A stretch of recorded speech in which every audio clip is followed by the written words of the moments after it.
ওরা জানে যে আমার দেহটার কোনো মূল্য নেই, কিন্তু আমার কণ্ঠের মূল্য আছে। আমার নামে বিভিন্ন ধরনের মিথ্যা তকমা লাগিয়ে দেওয়া হয়। সব রাজনৈতিক মজলুমের পক্ষে আমি বলিষ্ঠ ভূমিকা রাখতাম বিধায় তারা আমাকে গুম করতে চেয়েছিল। আওয়ামী লীগের শাসনামলটা তো আসলে একটা দুর্বিষহ জীবন ব্যবস্থার নাম, এবং সেই দুর্বিষহ জীবন ব্যবস্থা থেকে কেউ পার পায়নি। তার অংশবিশেষ হিসেবে আমিও পার পাইনি।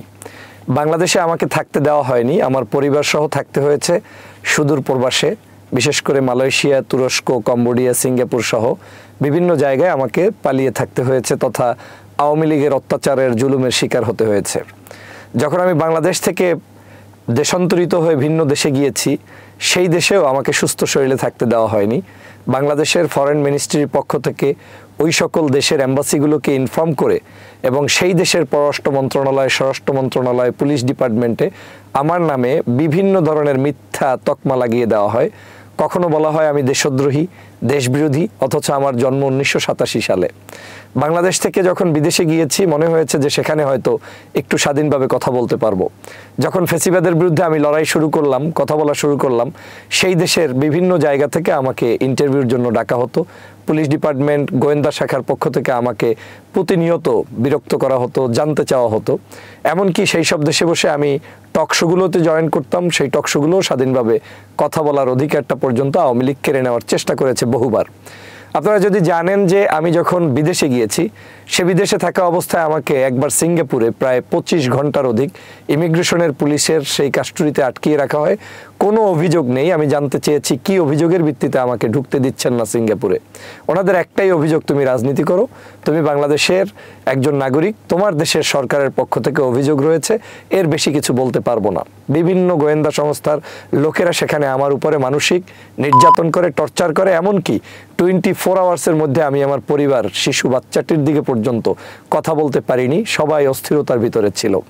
একবার কম্বোডিয়াতে আমি যাই এবং সেই কম্বোডিয়াতে 3 জন লোক আমাকে ফলো করে গুম করার চেষ্টা করে। মহান রবের বিশেষ ইচ্ছায় আমি সেই গুম থেকেও বেঁচে যাই এবং আল্লাহর দরবারে তখন শুকরিয়া আদায় করি। শুধু একটা অপরাধ আমার ছিল, আমি ফ্যাসিবাদের বিরুদ্ধে লড়াই করেছি, কথা বলেছি। শেখ হাসিনার দুর্নীতি এবং শেখ পরিবারের সকল অন্যায়ের বিরুদ্ধে আমি লড়াই করেছি, সংগ্রাম করেছি। ওরা জানে যে আমার দেহটার কোনো মূল্য নেই, কিন্তু আমার কণ্ঠের মূল্য আছে। আমার এই বক্তব্য জাতি শোনে এবং জানে, এবং বাংলাদেশের ফ্যাসিবাদ বিরোধী সকল রাজনৈতিক দল, বিএনপি, জামাত, চরমনাই, হেফাজত, ইসলামপন্থী, ইসলাম ছাড়া ছোট বড় সব রাজনৈতিক মজলুমের পক্ষে আমি বলিষ্ঠ ভূমিকা রাখতাম বিধায় তারা আমাকে গুম করতে চেয়েছিল। আরেকবার মালয়েশিয়াতে সম্পূর্ণভাবে অনৈতিকভাবে, অন্যায়ভাবে আমাকে সেই দেশ থেকে বাহিরে বের হতে দেয়নি। পরে যে কোনো মূল্যে আমি বের হওয়ার চেষ্টা করেছি, সেখানেও আমাকে জুলুম অত্যাচার করা হয়েছে। পরবর্তীতে আমার পরিবারের সাথে সাক্ষাতের জন্য যাওয়ার চেষ্টা করেছি, সেখানেও আমাকে 25 ঘন্টা আটকে রাখা হয়। পরবর্তীতে এই জুলাই বিপ্লবের পরে 5ই আগস্টের সেই নতুন সরকার যখন আসলেন, তারপরে এখান থেকে বাংলাদেশের জামাতের আমির ডাক্তার শফিকুর রহমান, বিএনপির অনেক সিনিয়র নেতারা কথা বলেন। পরবর্তীতে আমি মালয়েশিয়ান সরকারের বিশেষ সহযোগিতায় প্রাইম মিনিস্টার ভবনের কল পেয়ে তারপরে আমি সেখান থেকে মুক্ত হয়ে আমার পরিবারের সাথে সাক্ষাৎ করার সুযোগ পাই।